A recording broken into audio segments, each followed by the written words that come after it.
Well, there isn't any difference between the fool and someone who's courageous, right, from an archetypal perspective. Abraham is a fool, obviously, when he starts his adventures.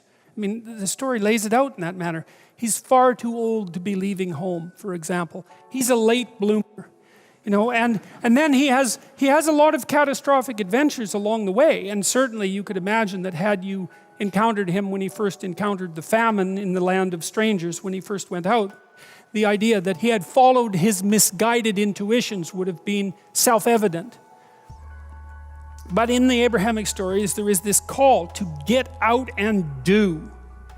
And that's it. And the thing is that one of the things I've learned, to make it concretely, is that I've done a lot of different things in my life. And every time I did a new thing, I was a fool. I did it badly. I was an imposter, right? Because when you first start to do something, you don't know what you're doing. But that's okay. That's an acceptance of your vulnerability, right? And your ignorance. That's humility in some sense. The willingness to be a fool in the land of strangers. That's it. The willingness to be a fool in the land of strangers. And that's an act of courage, because you also reveal your vulnerability to the world by stumbling around. But as long as you're stumbling forward, then you're going to move forward. Now, how do you do that more concretely? You aim at an ideal, right? And you aim at an ideal that's beyond you. Now, maybe you don't aim to begin with at an ideal that's so beyond you that you're crushed by its magnificence, Maybe that's too demotivating to move you.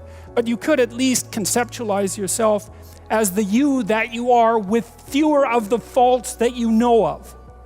And that's a good start. And I also think that's associated with the idea of humility. Take stock. Figure out how it is that you're not who you could be. And then move in that direction. And accept the consequences. You're going to get slapped a lot. But maybe with each slap, you'll straighten up a little bit. Especially if you listen, even to the people who are slapping you. Because sometimes they're the ones who can reveal for you very quickly where it is that you're weak and insufficient, so that you won't have to be that way in the future.